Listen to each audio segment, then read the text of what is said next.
Welcome to GameRomp Easy Mode, a chill, easygoing podcast about video games and stuff we enjoy. Mostly video games. Mostly video games. And sometimes trailers and movies. Yay. Well, this time it's trailers and video games. So, I'm one of your hosts, Deanna, And I'm David. So, what do you want to talk about this week? Well, we watched the Nintendo Direct, which was a few days ago.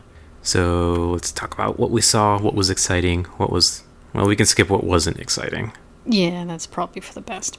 Well, I have 3 trailers, surprisingly. Oh. Because in the podcast previously, I was like, I don't play Nintendo games, but I am curious for 3 things. How many were you curious for?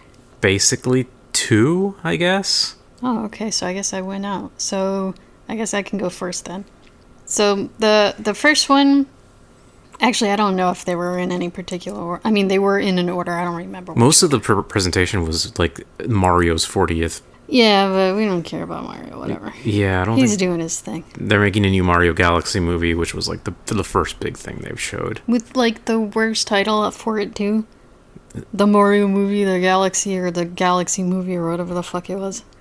Like, they didn't even try. They're just like, Mario the Galaxy movie. Yeah, I mean, I don't know. It's not super exciting. You bastards will watch it. Who cares? The first movie was fine, but Here's a question. Did you like the Sonic movie more than the Mario movie? Or are they both kind of just the same? It's hard to say, really, because, like, they're 2 completely different things. Like, Yeah. One is all just the characters and no live action. The other one has mostly live action and just the characters once in a while. But then also, Mario does follow more of his video game type of thing, whereas Sonic doesn't really follow anything of the games. Yeah. Although I do think the first Sonic movie, well, comparatively to its own sequel, I think the first one was better for the most part. The second one with the whole wedding thing was kind of like, whatever. But Man, I barely remember those movies. maybe it's for the best. Yeah. Anyway, yeah, we can move on. The movies is whatever. It was fine for what it needed to be. We'll probably watch it once it's on one of the streaming services. Yeah, we're not wasting the money going to the movie theater for Same that. for like the Sonic movies, because I think there's Sonic 3 now. Has that been out? I don't know if it's out or coming out or what's going on, but whatever. Oh, anyway, yeah. And then there's also Silent Hill 2. That's getting a movie. Lots of game movies. Sorry. Oh boy. Let's get back to Nintendo and what you wanted to talk about. Yeah. Anyways, first one was, I guess, Tomodachi Life, which I had completely forgotten about. Me too. And I kind of feel bad because that looks really good. And I don't know. I look forward to it. And this one's going to be on just the Switch 1, which is good for me because that's all we have. We don't have a Switch 2. So the other 2 games I'm excited about don't mean jack shit because I'm not going to be able to play them anyways. Yeah, one of the games I am going to talk about is also, I'm pretty sure, Switch 2, but one of them is every console. Yeah. So PC as well. But the thing is that even without that, playing Tomodachi Life first when it comes out will be the most important one, because if it's like the 3DS, was it 3DS? I don't know, you played it, didn't you? No, well, sort of kind of yes, sort of kind of no. I got it like years after it came out, so no one else was playing it. So I guess... So it was useless. So this time, I have to play Tomodachi Life Living the Dream when it comes out. Because it's mostly, if you will, a multiplayer game, so I need to be playing it when everyone else is playing it and not when it's a fucking ghost town. Is it multiplayer? Because like we just watched the trailers again to refresh our memories, and it looked like it's just you do whatever you want. That's what I'm partial thinking, but again, the first game was that you could download other people's Miis.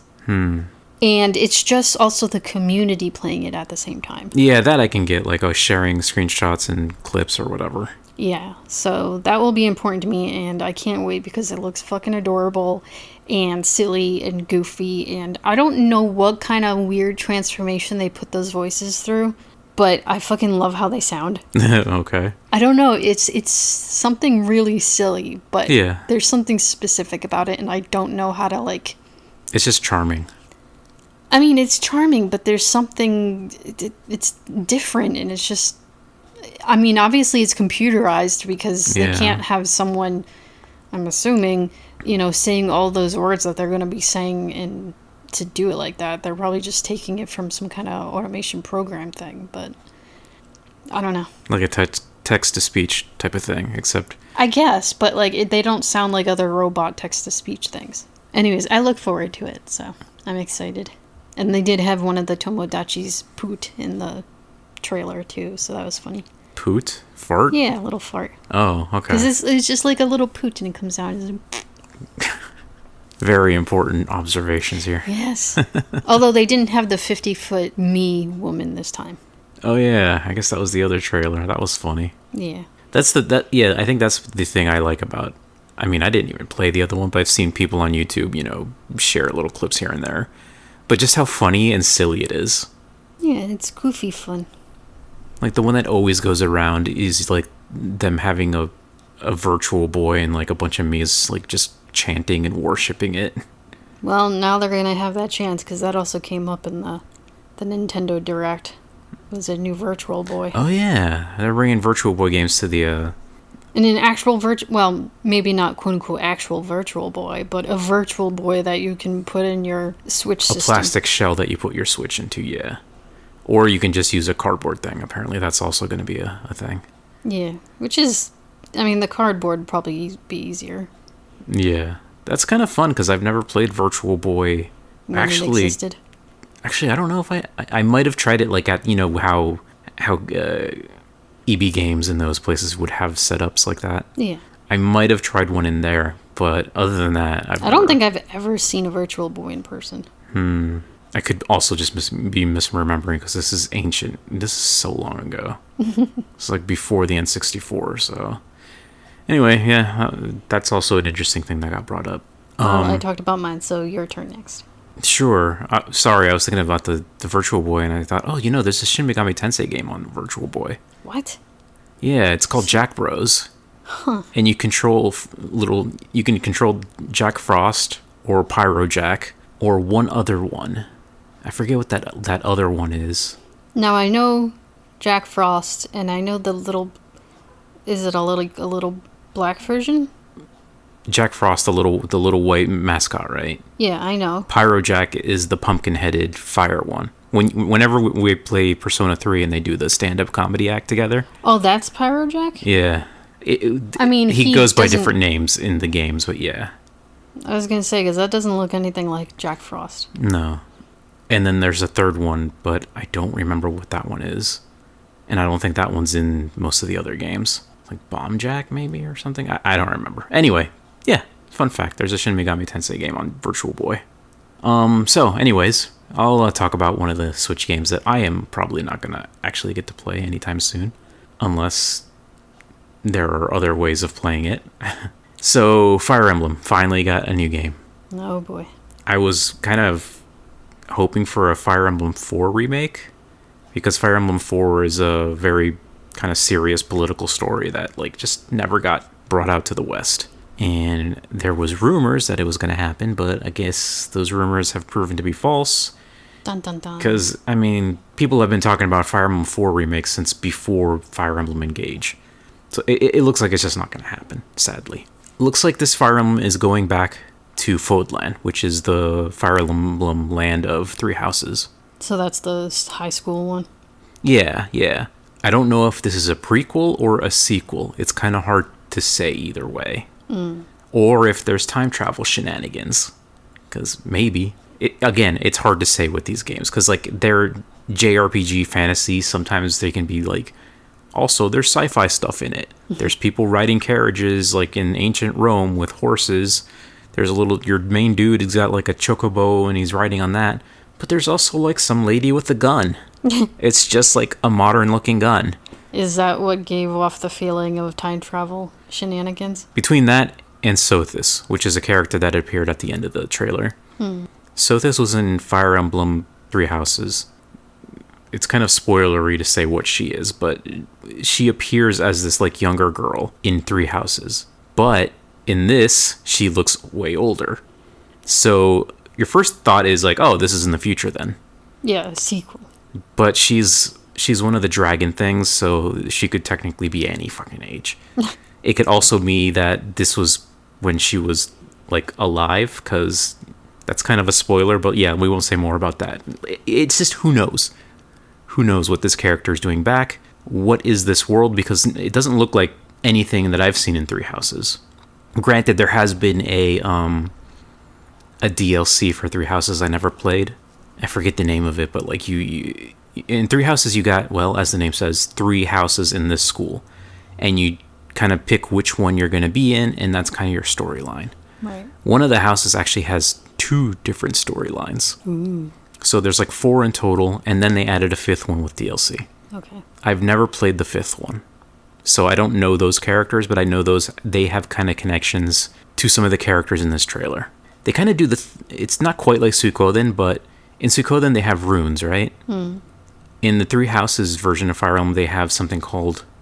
Wait, are they also called runes there? I forget if they're called runes or something else, but some of the characters have, let's just call them runes. They got super special powers. And like some of those are like tied to their family and their bloodline or whatever. And some of the runes that you see in the DLC and from like previous characters are appearing in the trailer. So people are already basically analyzing the trailer and being like, ooh, who's this? Are they related to this person? Are they from this country? Etc., etc., etc. So like that's kind of another fun thing about these trailers is like analyzing it. Yeah, all the nerds getting together and being like, oh, did you see this? It means this thing, or this guy has this thing from this game.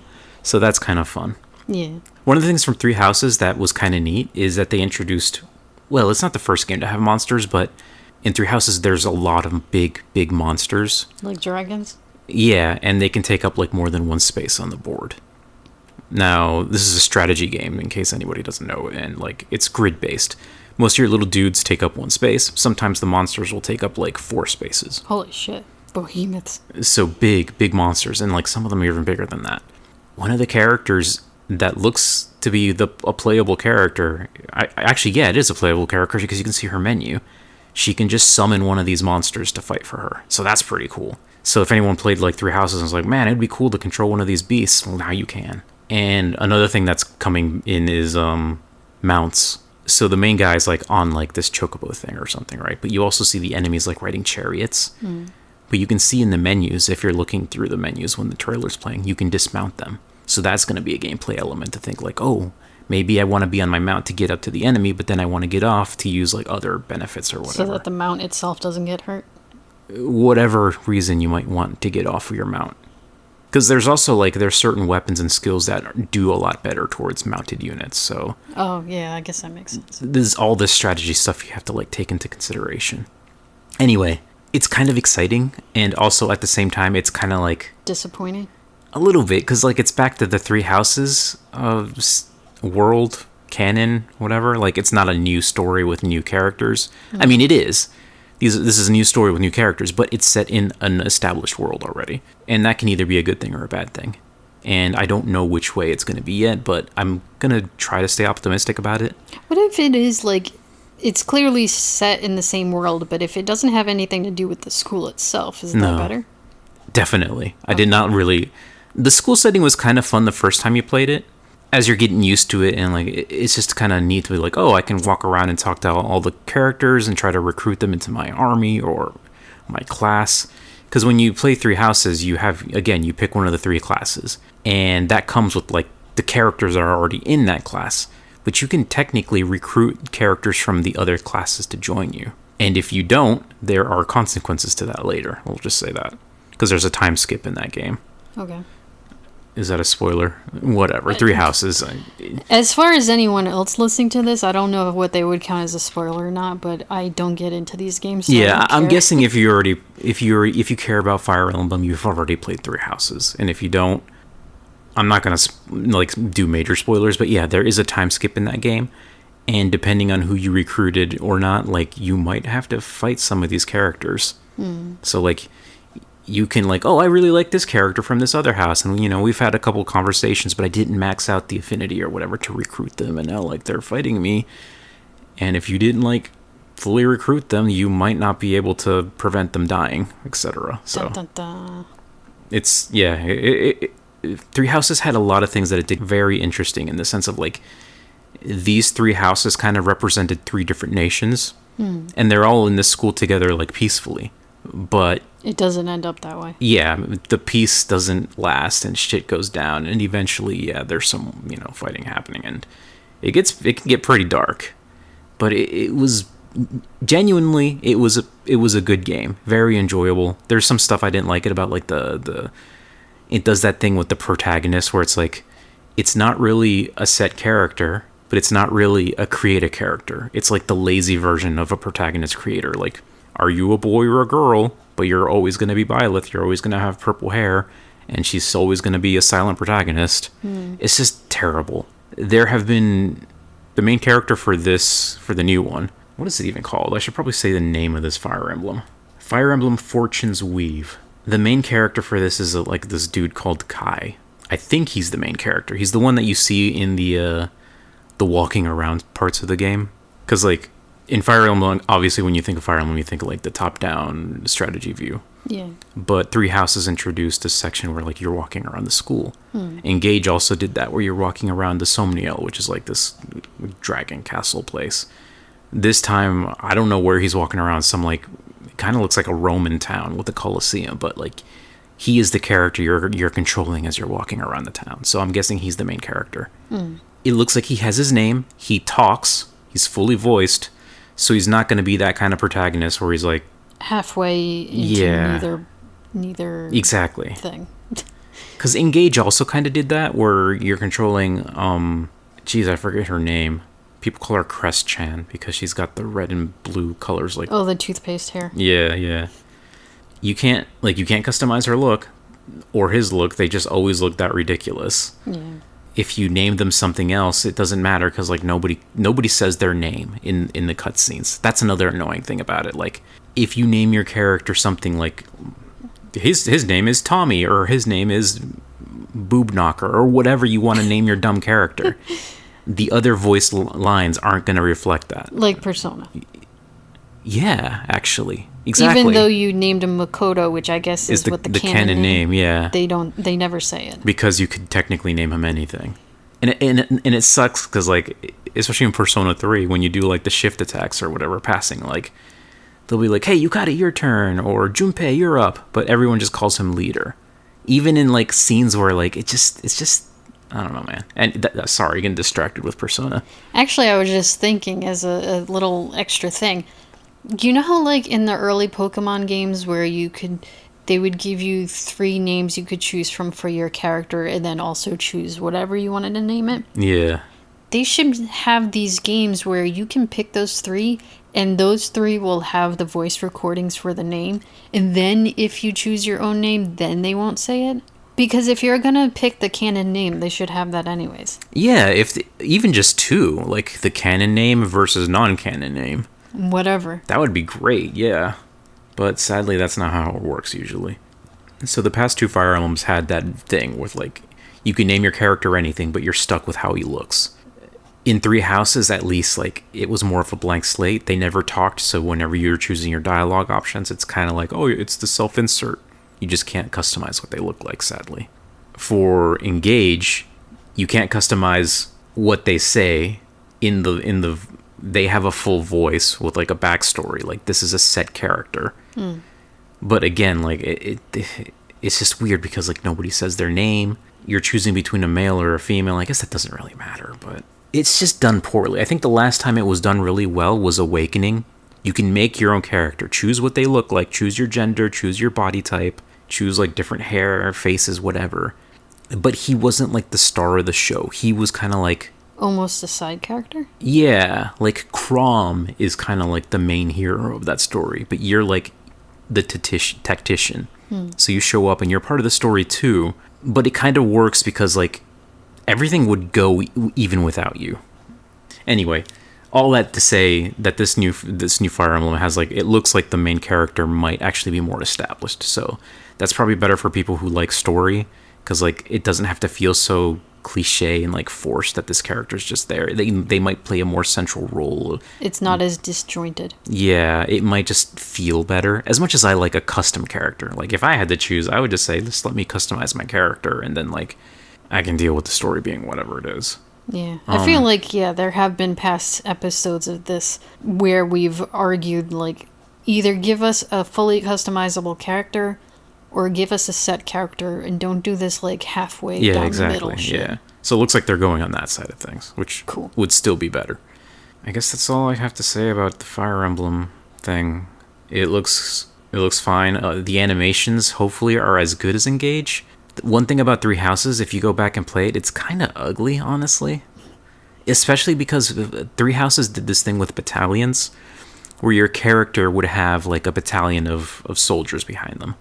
Which feels dumb because they're, like, at least pre-time skip, they were, like, freaking high school students, and they had, like, soldiers fighting for them. Well, it is a Japanese game. Yeah, it is anime nonsense, but it looks like, for the most part, the battalions are gone, except for one character who had, like, a special battalion attack, which looks, I'm gonna just be honest, it looks fucking dumb. Even in this new game, it looks dumb. It's like, oh, there's this one model of, like, a soldier with a shield, and she does her attack, and then suddenly there's, like, 30 of those dudes just running forward, and it just looks really bad. I much prefer Engage, because they focus on one character versus one character. But with that, they added so much flourish to the animations. Like... Which Fire Emblem was the one with no feet? That's Awakening. Okay, just out of curiosity. That one was also fine animation-wise, but Engage, they really, really perfected the animations. Like, you can say what you will about the character designs in Engage, because a lot of them were awful. Like, the main character looked stupid. Hortensia, one of the princesses from one of the bad kingdoms, looked like a VTuber. It was just so bad.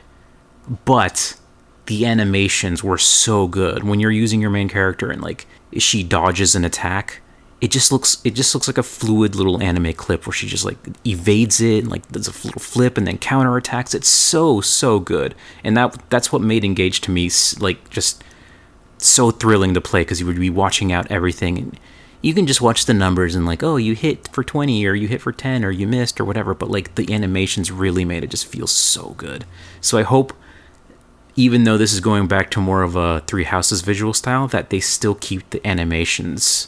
Whoever did the animations or whatever team was responsible for the animations in Engage, but, like, please let them be in charge for this one. Would you say the animations engaged you? Okay, so what else do you want to talk about? Well, I guess the next one would be the Yoshi game.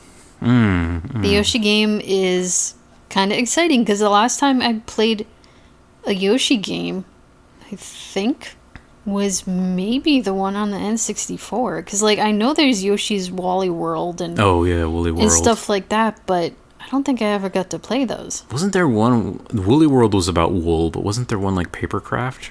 No, wait, that was Mario. And then Kirby had Yarn. Yeah, I did play Kirby's Yarn, but I don't think I've played any of the Yoshi games since the 64. It's hard to keep track of all this stuff with Nintendo. Yeah, they do sometimes kind of reuse ideas too between one franchise and the other. But this one is more going back to, like, the Yoshi's story from N64, in the sense that, like, oh, this book fell from the sky and it's Mr. Encyclopedia, or Mr. E for short, and he needs help finding what's inside of him because his face is on the outside, so he don't know what is in him, and stuff like that. In the pages. Yeah. And I guess it's gonna be partially like a bestiary, because you're finding the flora and fauna of this land. I do like that aspect of it. Yeah, I mean, and it's like, it's artsy too, because it's got, like, the like naturalist sketching. Yeah, like somebody. See. Yeah, like if you actually saw, like, an ancient book with, like, people drawing the little critters and painting them in. So that's going to be interesting. The only thing, what I wanted to ask from you, and I'm not saying, like, you're going to want to play this game, and if you do, that's super cool too. But how do you feel about the animations? Because the frames are probably, like, 20 frames per second or whatever. I think that was a deliberate choice. I know it's deliberate, but I know we've seen other trailers that have that same style of animating. Yeah. And I know it's kind of, like, not your thing. It's just... Does it work for this because it's cartoony? I'd have to watch it again to really think about it, but for a lot of the time when they do these animations where like the character is animating at like say 26 frames per second or whatever number they're choosing, and then like the rest of the game is animating like at 60, seeing that like clash is jarring.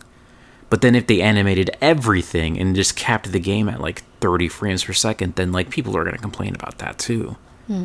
But I'm wondering, will this work better for you or perhaps anyone out there that doesn't like this style of animating a game with such...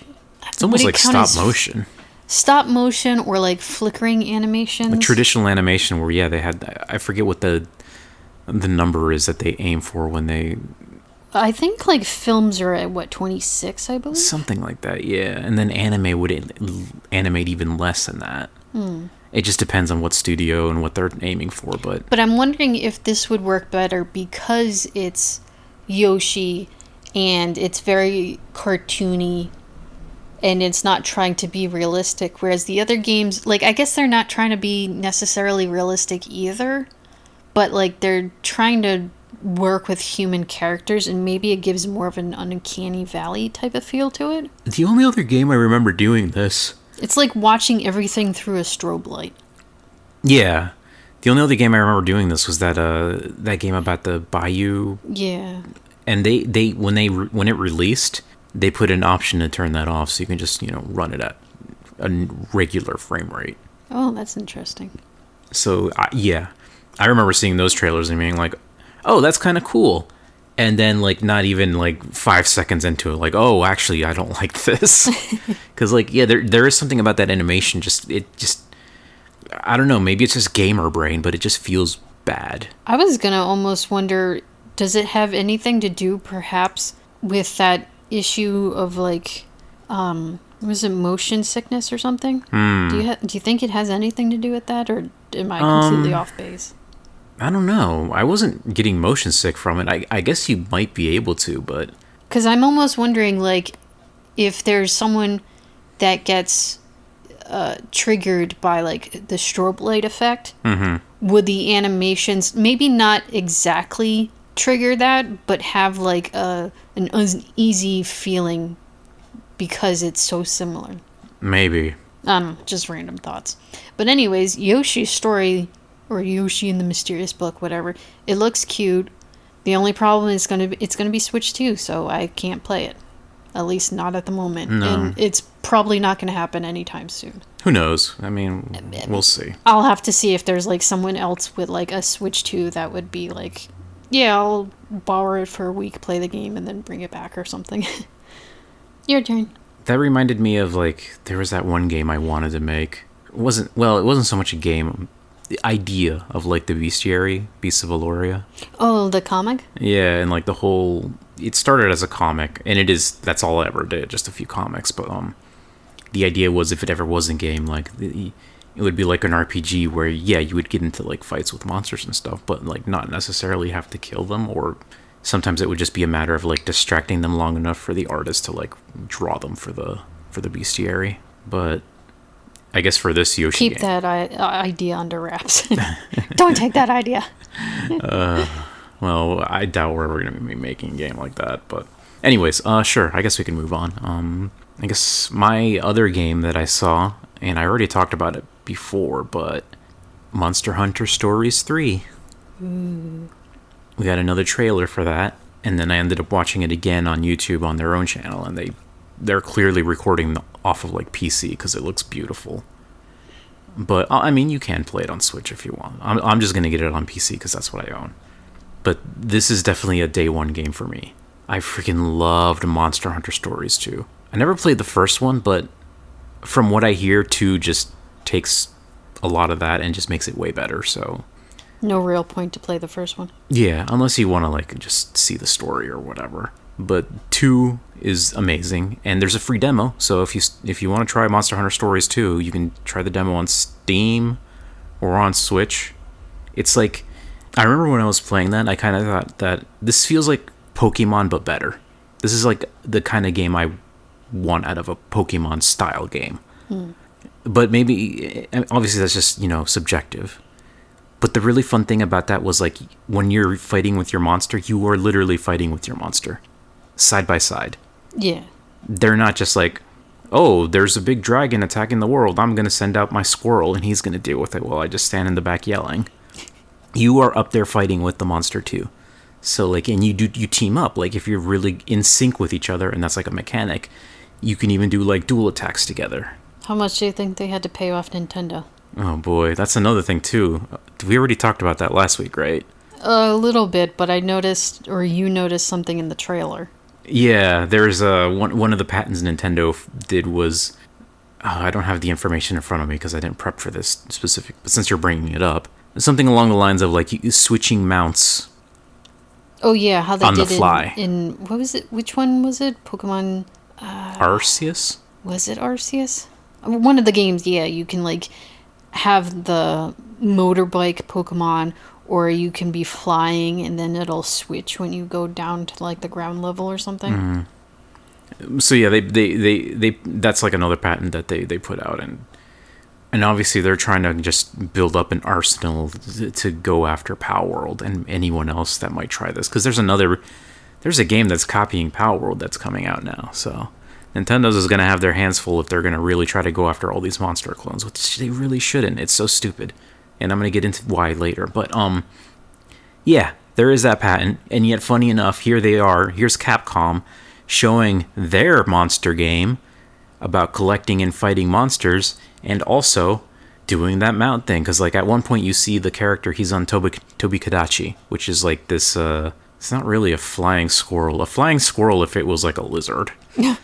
So a flying lizard. And he jumps off the cliff with it, and the Tobikadachi's like spread its skin to fly, and then he like pulls up a wheel and summons Rathalos and jumps on Rathalos, and it's all like this seamless animation. It looks really cool because Rathalos comes in, he like jumps onto the other mount, and then Tobikadachi kind of goes away. It's seamless. It's beautiful. It's not like they just fade in and out. It's a really well thought animation.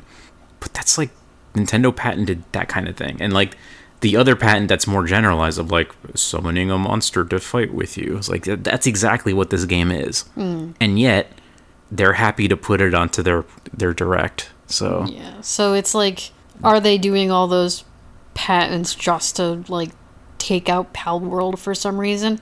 Or are they trying to set it up? They're like, well, if you want this on the Switch, you have to pay us. I don't know, man. It's weird. Like, they just really have it out for Power World, and I get it. Power World is the most Pokemon-esque looking of these, like, third-party monster games. Like, say what you will about Cassette Beasts, or there was another one way before Cassette Beasts that was just basically like Pokemon. Do you remember? Was it Thomas something, or? Yeah, I know I've heard of it. I don't remember. An indie game. But then also you got the ones that aren't indie games, like Dragon Quest Monsters, Shin Megami Tensei, yeah, all the shit we've already talked about.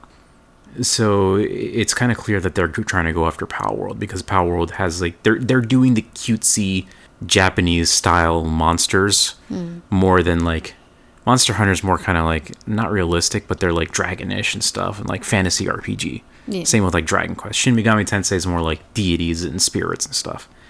Digimon is also kind of the cutesy Japanese style, but they're only so half the time. Yeah, it's also so different and weird. Power World was like, we like Pokemon, we want to do our own, kind of Pokemon thing, but they also did their own spin of like, it's an open world crafting game. Anyway, I can't keep reiterating this bullshit with Nintendo and Power World and the patents, but yeah, Monster Hunter Stories 3. That's a game I'm super excited about. I can't wait to play it. This trailer also showed your new cat Palico friend, I guess. Oh god, it talks. I mean, sadly, yes, but Palico's just talk now, unfortunately. In the previous two games, you had Naviru, and he was this big-headed Palico. He looked weird. Even she kind of grows on you. He's okay. This new one has, like, this little pet cat dude that I guess is, like... There was a scene in the trailer where it's like, oh, you have to, watch after the prince or whatever. So he's like a royal guard or something that's watching over the playable character. We also saw one of the other party members. It's one of those blink it and you'll miss moments, but I went through and watched it again, and it's like this pink-haired girl with the short pink hair. Okay. And she's like, she has a Tobikadachi as her monster, so was cool to see that confirmed that you got party members back coming back, and like that's the fun thing about this too. Like not only what's your party member going to be like, what weapons do they use, how do they fight, but also what monsters are they bringing along. So it's like you have a party of basically 4 characters: your main character, the monster you have out currently, your party member, and their monster. And it's like then like you have all the monsters that you want to switch in and out, and like what kind of party you're building. It's so good, and I can't wait. Monster Hunter Stories 3. It's gonna be amazing. Play Monster Hunter Stories 2 if you haven't. There's a demo out. It's amazing. You'll probably like it because people with good taste like it. Yeah, I don't like you now. All right. What's the last thing you wanted to talk about? Pokopia. Oh yeah. So Ditto becomes a little girl and makes a place for all the other Pokemon to live. And I'm also, again, going to bring up the Nintendo patent fiasco because this damn near basically looks like the Dragon Quest Builders style game. Because it's got like all the... Which, again, Dragon Quest Builders built on Minecraft, which built on Legos. Yeah. And now Pokemon is going to be like, hey, we're going to do that style, but now you'll have all your Pokemon and stuff, which I know you brought up looks like Pal World. Yeah, I was going to say, it looks like, part of it looks like Pal World because it's like Pokemon, except you're building a base, which Pal World did. Like, oh, I got my little cat pal, but he's going to stay home and work on the farm, or he's going to stay home and build or work in the mines, or whatever you have set up for the monsters. Like, that was a fun thing about Pal World, even though you only have a party of like 5 at a time, because when you go back to your base, you have like, you have like 12, 15 pals just roaming around your base. It feels, sorry for the dumb English, but it feels more good. It feels better. That's the word. It feels better to catch all these monsters because, you know, even if you don't use this guy, maybe he has a role to play back at home. Maybe he's really good at farming. And that's really cool. So, like, if Pokemon did that too, it's like, who uses Diglett, right? Diglett's, like, not great, but maybe Diglett will be really good at, like... farming. Exactly. And you know what sucks is because, like... Okay, I'm not a huge Nintendo fangirl, right? Mm-hmm. I'm not super into Pokemon anymore. At least in the main games. Because I'm just so fucking sick of the fighting and all this stuff. And Pokemon Z to A looks dumb as shit to me. As in, I'm gonna go sneak around and then I'm gonna get my Pikachu to, like, beat the shit out of this Pokemon from behind. And whatever. That was funny in the trailer. Because there was another trailer of this too. Like... They played up the whole, do a sneak attack on the unsuspecting foes in the red zone. But, like, you're going into the red zone, and then there's this guy just, like, Blair Witching into the corner with his Pokemon. So, like, what did he expect? I know, but it's just, like... I mean, you could say, I'm getting back at the Pokemon trainers that would look at me and instigate a fight. But at least you were starting both at, like, the same step... Where, like, it's just not fucking fair to go up behind an innocent Pokemon just hanging out with its owner and, like, fucking punch it in the ribs, you know? Well, like, the thing about this, it's their I forget if they call it the red zones or the battle zones. I know. It's designated areas. Yeah. But it's still an absolute dick move. I mean, and I don't like that. So what I'm excited about is playing Pokopia and, like, just... building with the Pokemon and making friends with the Pokemon. Fair. And, okay, so maybe this is based off of Pal World. Well, as much as Nintendo's being dicks lately, I think I would enjoy this way more than Pal World. It's a different thing. Pal World has more... I know, it's more mature and you can make guns and shoot at the animals. Well, it's not about mature, because it's not mature. It's silly as hell. I know, but I still don't want guns. It's not about being mature or whatever. It's just goofy, but... The Pal World is more about a big open world where you explore and you're building. Where this looks more like... I mean, you are building. More of a cozy game building versus like a survival game building. Okay, that's fair. But I just feel like I would like this one more. I mean, that's fine. The only problem is it's going to be Switch 2. And I'm screwed, so... I probably would like Pal World more. That's another thing, too. Not only are they taking ideas from Pal World for like, now you can use your Pokemon to farm. But like, the new ZNA, I think I mentioned this last time. They have, like, the real-time battles, too. So that is also a thing Pal World did. Because it just makes it faster. I also don't like the real-time battles. I think that's better because it's just. Well, I think it was in Is it better? Arceus where They have their pros and cons. Was it Arceus or one of them where it seems like for one of the Pokemon Maze Stain games, they actually did fix how fast the battles went. Arceus had some moments where you had to dodge and throw stuff at the Pokemon. But I remember that, but there was one where like maybe it wasn't Arceus, but you would go into the battles and you would still fight as normal in the turn-based way, but the animations just went so much faster. And then they came out with Galea or one of the other ones after that one. Maybe it was Sword and Shields. But they came out with the Pokemon afterwards with like that had all the like graphical issues and textures and shit that looked like hell. And I guess in that one, they just completely screwed up how the battles worked again. I don't know what you're talking about, but I will say I think the moment I noticed that Pokemon games were getting really slow was I had been playing the third generation, the Emerald and Ruby and all that stuff. Old school. Whenever a Pokemon did like Tail Whip or Growl, there would be this quick little like effect on the Pokemon where it was just like an overlay on the Pokemon, and it had like this animation of like, I think it was green going up means like agility up, or red going down means attack down. It was quick, it was concise, it was easy to read. And then later on they like changed it where the animations were slower and like there was these sparkly effects, and it wasn't just this thing, and it just like took longer. Yeah. And I just, at some point it hit me like, wow, this Pokemon battle is taking a very long time. And it's obvious when you go back and play like the originals, like they were so simple. There wasn't like big crazy animations. I think the most crazy animation was like Blaine's fire thing that did like a kanji. Oh yeah. And even that was pretty fast. But now like some of the Pokemon moves just take longer. And like the text also takes longer. Like maybe you don't have to do a text box that says Squirtle used water gun.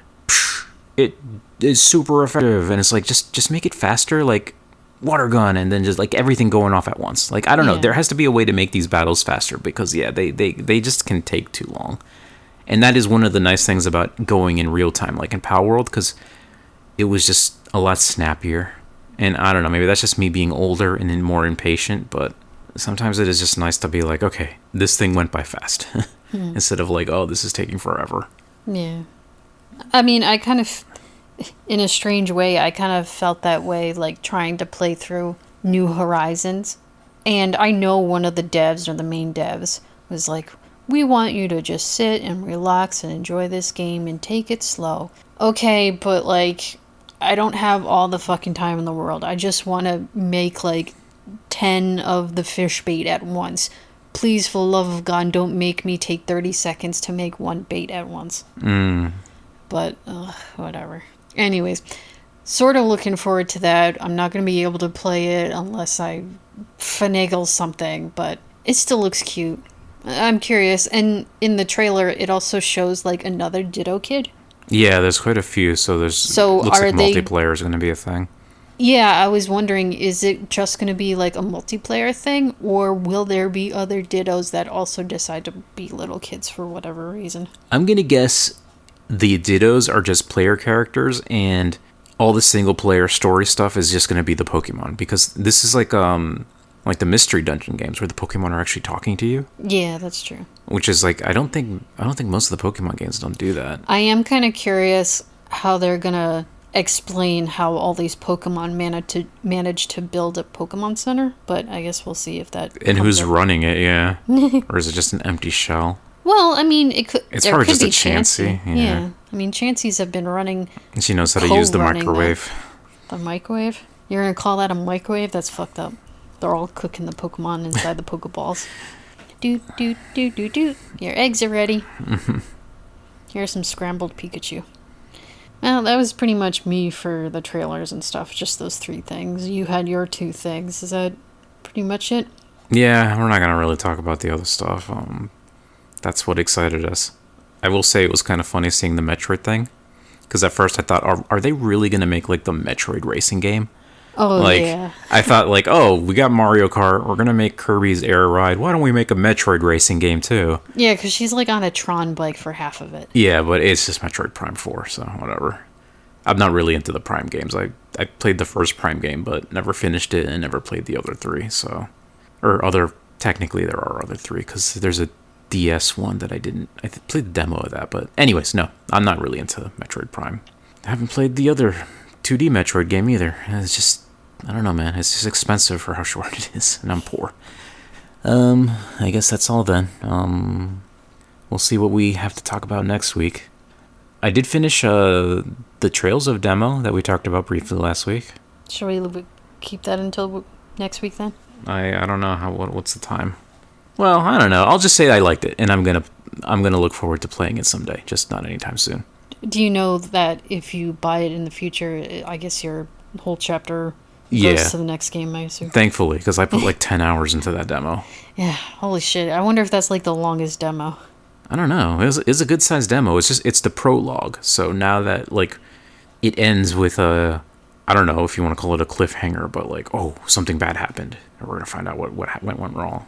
Dun, dun, dun. It's kind of fun because like I didn't see it coming, and it's kind of a thing that I don't think I've ever seen an RPG explore. Many RPGs have airships, right?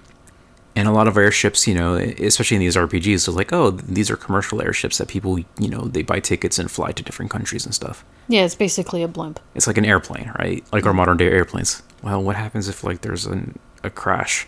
You mean like what kind of crash? Like the explosion of the... Like, sorry, your family member was on this, you know, commercial flight and it crashed. I mean, that happens. Yeah, except like that, I've never seen a JRPG or RPG kind of like explore that. So, okay, that's fair and interesting, I guess. Anyways, it was great. I like the characters.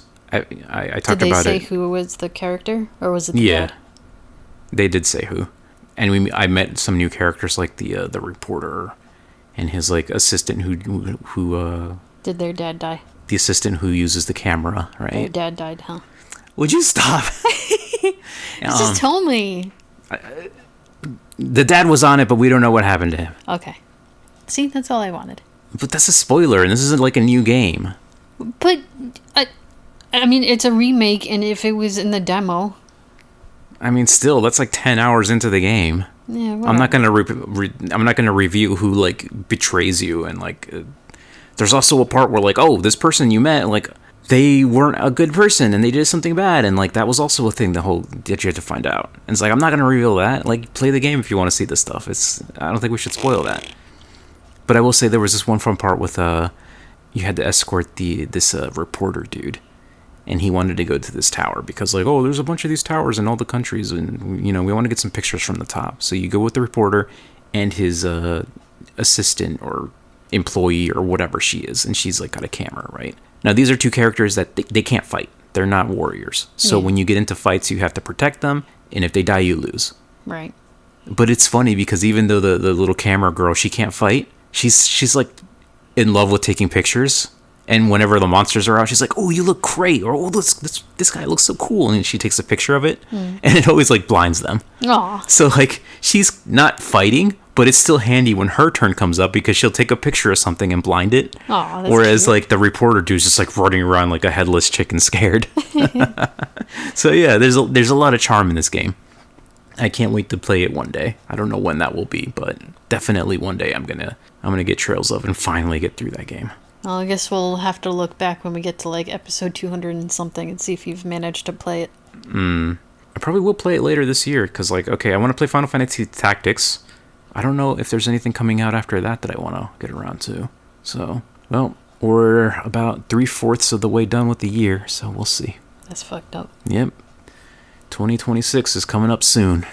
I think I'm gonna be sick. I need 2026 to come up because 2025 sucks. Anyway, that's enough of this. Well, we'll see you guys next week. Take care. We hope you enjoyed your time here. Somehow. We love you. Be good to each other in this shitty ass world. That's how it is in this bitch of a world. Bye.